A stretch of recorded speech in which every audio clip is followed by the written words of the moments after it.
Hello అండి, నమస్తే. Welcome back to our channel వంటింట్లో అమృతం. నేను మీ సునందన. ఈరోజు సింపుల్గా రాగి పిండితోని బెల్లం కొమ్ములు అయితే ప్రిపేర్ చేస్తున్నాను. ఈ కొమ్ములు ఆరోగ్యానికి చాలా మంచిది. రెండు హెల్దీ ఫుడ్సే. పిల్లలకు స్నాక్స్ బాక్స్లో కానీ ఈవినింగ్ స్నాక్స్లా కానీ ఇస్తే చాలా ఇష్టంగా తింటారు. చాక్లెట్స్ అనుకుంటూ అంత బాగుంటాయి. పెద్దవాళ్ళకు అయినా ఎవరికైనా చాలా హెల్దీ రెసిపీ ఇదైతే. ఇప్పుడు దీన్ని ఎలా ప్రిపేర్ చేసుకోవాలో చూసేద్దాము. ముందుగా నేను ఒక కప్పు గోధుమ పిండి, మొత్తం రాగి పిండితో కాకుండా ఇలా హాఫ్ అయితే నేనైతే ప్రిపేర్ చేస్తున్నాను. ఒక కప్పు రాగి పిండి, మీరు కావాలంటే మొత్తం రాగి పిండితో కూడా చేసుకోవచ్చు. అలానే హాఫ్ కప్పు రవ్వ, కొంచెం ఉప్పు, ఇదంతా మంచిగా కలిపేసుకోవాలి. మీది లేదు గోధుమ పిండి కాకపోతే మైదా పిండి కూడా యూజ్ చేయొచ్చు. కొంచెం హెల్దీ వెర్షన్లో ఇలా అయితే ప్రిపేర్ చేశాను. లేదు అనుకున్న వాళ్ళు మొత్తం రాగి పిండి కూడా ఇదైతే ప్రిపేర్ చేసుకోవచ్చు. ఇప్పుడు ఇందులో నూనె కానీ నెయ్యి కానీ ఇలా కరిగించి ఇలా వేసుకోవాలి. వేడిది వేసుకుంటేనే మనకు ఈ కొమ్ములు అనేటివి బాగా వస్తుంది, లోపల గుళ్ళలాగా వస్తుంది. కానీ కొంచెం స్పూన్తో కలుపుకోండి. నేను మెల్లగా చేయితోనే కలిపేశాను పిండి వేసుకుంటూ. అలా కాకుండా కాలుతుంది కాబట్టి కొంచెం స్పూన్తో కలిపేసుకోండి.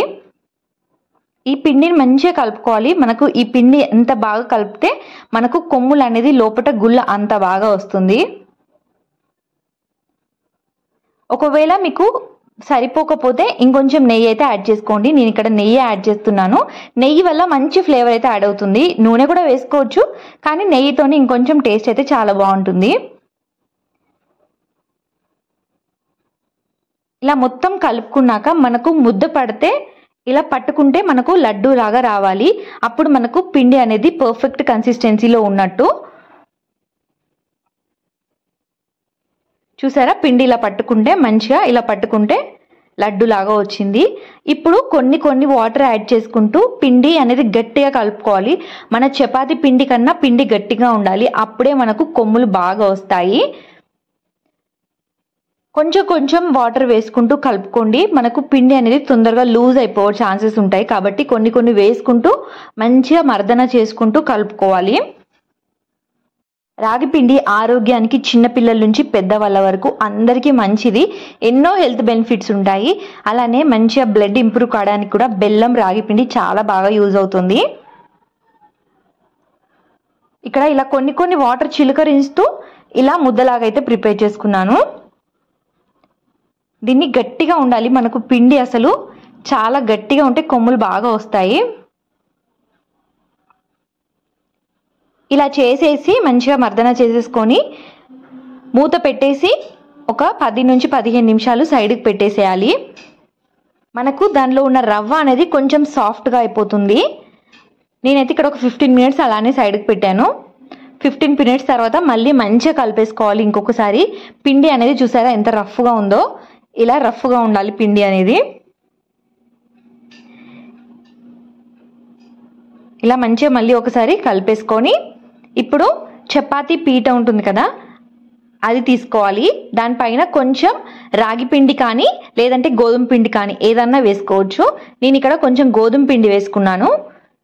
ఇప్పుడు నార్మల్గా మనం చపాతీ ఎలా రోల్ చేసుకుంటామో సేమ్ అలానే రోల్ చేసుకోవాలి. కానీ కొంచెం లావుగా రోల్ చేసుకోవాలి. మరీ సన్నగా కాకుండా కొంచెం లావుగా రోల్ చేసుకోవాలి. ఇలా మంచిగా రోల్ చేసేసుకోవాలి. కొంచెం అతుక్కున్నట్టు అనిపిస్తే ఇంకొంచెం పిండి అనేది పైనుంచి వేసుకోండి. ఇప్పుడు ఇలా లావుగా చూసారా, కొంచెం లావుగానే రోల్ చేశాను. ఇప్పుడు ఈ కార్నర్స్ కట్ చేసేసుకోవాలి. దీన్ని ఒక షీట్ లాగా ప్రిపేర్ చేసుకోవాలి.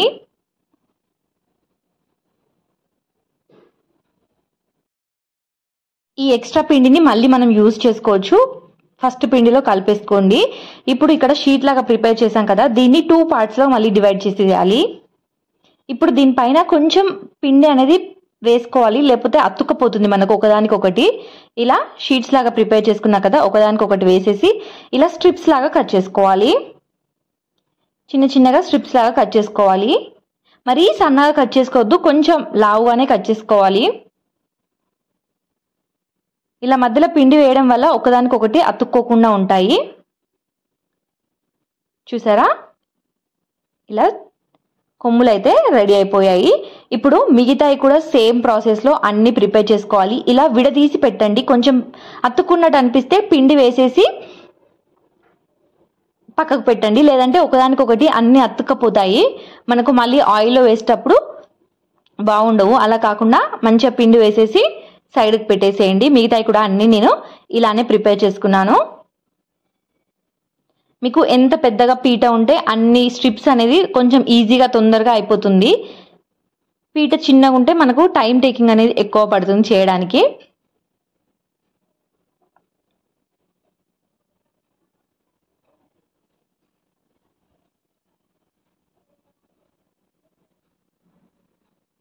ఇలా పిండి వేసుకుంటూ అన్నీ తీసేసి సైడ్కి పెట్టేసుకున్నాను.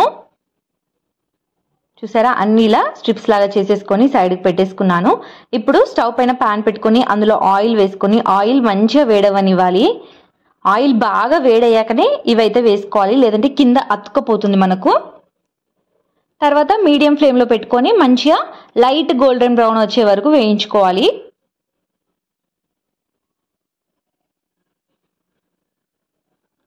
వెంటనే కూడా మనము గరిటె పెట్టి తిప్పకూడదు, అవి కొంచెం పైకి తేలినట్టు వస్తాయి.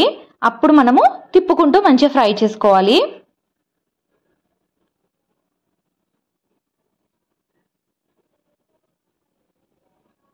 చూసారా, ఇలా కొంచెం కలర్ అనేది చేంజ్ అవుతుంది, అప్పుడు మనమైతే తీసేసుకోవచ్చు. లేదు అంటే కొంచెం మనము గరిటె పెట్టినప్పుడు సౌండ్ వస్తుంది కొమ్ములది, అప్పుడైతే తీసేసుకోవచ్చు. ఇక్కడ నాకు మంచిగా ఫ్రై అయిపోయాయి. చూసారా, ఇలాంటి సౌండ్ వస్తుంది. ఇలా క్రిస్పీగా ఫ్రై చేసుకోవాలి. తీసి సైడ్కి పెట్టేసుకోవాలి.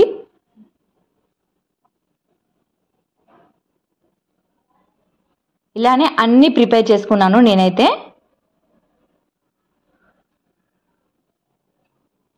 ఇప్పుడు బెల్లం అయితే ఇక్కడ 2 కప్పుల బెల్లం తీసుకున్నాను నేను. ముద్ద బెల్లం తీసుకున్నాను నేను ఇక్కడ. ఇప్పుడు ప్యాన్లో ఆ బెల్లం వేసి 1 కప్పు వాటర్ వేసుకొని ఇది బెల్లాన్ని మంచిగా కరిగించుకోవాలి. బెల్లంలో ఇసుక అనేది ఖచ్చితంగా ఉంటుంది, ఇసుక కానీ దుమ్ము కానీ. సో దీన్ని ఏం చేయాలంటే వడకట్టుకోవాలి. నేను ఇంకో గిన్నెలో వేసేసి కొంచెం బెల్లం కరిగినాక దీన్ని అయితే వడకట్టుకుంటున్నాను. ఇలా ఖచ్చితంగా ఎప్పుడు ఏ రెసిపీ చేసినా బెల్లాన్ని మాత్రం ఖచ్చితంగా వడకట్టుకోవాలి. అప్పుడు అందులో ఉన్న డస్ట్ అనేది పోతుంది. ఆ టీ స్ట్రైనర్లో చూసారా ఎంత డస్ట్ ఉందో. ఇప్పుడు దీన్ని మళ్ళీ స్టవ్ పైన పెట్టేసి మనకు ఉండపాకం వచ్చే వరకు తిప్పుతూనే ఉండాలి.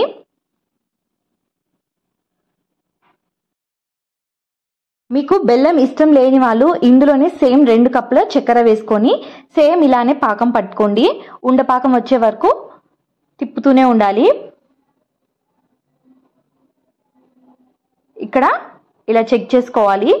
చూసారా, ఇలా ఉండపాకం ఇలా బెల్లం వాటర్లో వేస్తే ఇలా పాకం అనేది ఉండకట్టేసేయాలి. ఇక్కడ కొంచెం లేతగా ఉంది ఉండపాకము, అయినా కానీ స్టవ్ పైన ఉంది కాబట్టి నాకు మనం అన్ని మిగతా ప్రాసెస్ చేసేలోపు మనకు అది కరెక్ట్ పాకం అనేది సెట్ అయిపోతుంది. ఇప్పుడు ఇందులో 1 టేబుల్ స్పూన్ ఇలాచీ పౌడర్ వేసుకోవాలి. వేసుకొని మంచిగా కలిపేసుకోవాలి. ఆ గిన్నె వేడికి కూడా నాకు ఇంకొంచెం పాకం అనేది చిక్కపడుతుంది. మన కొమ్ములు కూడా ఆల్రెడీ వేడిగానే ఉన్నాయి కాబట్టి వేసినప్పుడు మనకు కన్సిస్టెన్సీ అనేది కరెక్ట్గా వస్తుంది. ఇలా పాకాన్ని మన కొమ్ముల పైన వేసుకోవాలి, లేదంటే కొమ్ములు తీసి పాకంలో వేసినా పాకం తీసి కొమ్ములో వేసినా సేమ్. నేనైతే పాకం తీసి కొమ్ములో వేసాను. ఇది నాకు కలపడానికి ఈజీగా ఉంటుంది అనేసి ఇలా అయితే వేసుకున్నాను. ఇలా వేసేసి మంచిగా కలిపేసుకోవాలి. మీకు ఎక్కువసేపు టైం ఉంటే దాన్ని అలానే కలుపుకుంటూ ఉండండి. తొందరగా చల్లారవు బెల్లము ఇవి కాబట్టి కొంచెం టైం పడుతుంది. మనకు చేసుకున్న దానికన్నా నెక్స్ట్ డే అయితే మనకు చాలా బాగా వస్తాయి విడివిడిగా. మనకు వెంటనే కావాలంటే మాత్రం ఇంకొంచెం ప్రాసెస్ అయితే ఉంటుంది. నేనేం చేశానంటే వెంటనే కావాలనేసి ఇవన్నీ నెయ్యి రాసిన ప్లేట్లోకి విడివిడిగా పెట్టుకున్నాను. ఇక్కడ నాకు వీడియో క్లిప్ అనేది మిస్ అయిపోయింది, విడివిడిగా పెట్టే వీడియో అనేది మిస్ అయిపోయింది. సో నేనైతే డైరెక్ట్గా చూపిస్తున్నాను. నెయ్యి రాసిన ప్లేట్లోకి అయితే ఇలా అయితే పెట్టుకున్నాను. చూసారా, ఇలా నాకు 3 ప్లేట్స్ అయ్యాయి. దీనివల్ల మనకు తొందరగా ఆరిపోతుంది. లేదు అంటే కొంచెం టైం పడుతుంది, అది కలుపుతూనే ఉంటే మనకు చిక్కబడుతుంది. ఆ తర్వాత దీనిపైనుంచి కొంచెం చక్కెర పౌడర్ ఉంటుంది కదా, ఆ పౌడర్ వేసుకుంటూ ఇలా కొంచెం తీసుకున్నాను అన్నిటినీ. మనకు నిలబడి చేయడం కొన్ని ప్రాసెస్ అనేది కష్టం అనిపిస్తుంది, సో కూర్చొని మెల్లగా ఇలా అయితే ఒక్కొక్కటి తీసాను. మళ్ళీ బెల్లం ఏంటంటే కొంచెం మనం వాడే బెల్లాన్ని బట్టి కూడా కొంచెం టెక్స్చర్ అనేది చేంజ్ ఉంటుంది. మనము ముద్ద బెల్లం వాడాము దీనికి, కాబట్టి కొంచెం టైం అనేది ఎక్కువ పడుతుంది. పొడి బెల్లము కానీ చక్కెర కానీ వాడితే కొంచెం ఈజీగా అయిపోతుంది. ఇలా అన్ని ప్రిపేర్ చేసుకున్నాను కొమ్ములన్నీ. అంతే, సూపర్గా మన రాగి బెల్లం కొమ్ములు అయితే రెడీ అయిపోయాయి. చాలా టేస్టీగా కూడా ఉన్నాయి. ఒక్కసారి ట్రై చేసి చూడండి, ఎలా వచ్చాయో కూడా కమెంట్ చేయండి. కానీ పిల్లలకు మాత్రం రోజు ఇవి అలవాటు చేస్తే చాలా హెల్దీ. రాగి పిండి హెల్దీయే, బెల్లము హెల్దీయే, మిగతాయి మనం ఏమీ కలపలేదు కాబట్టి చాలా బాగా వచ్చాయి. వీడియో కనుక నచ్చినట్లయితే ప్లీజ్ లైక్ చేయండి, షేర్ చేయండి.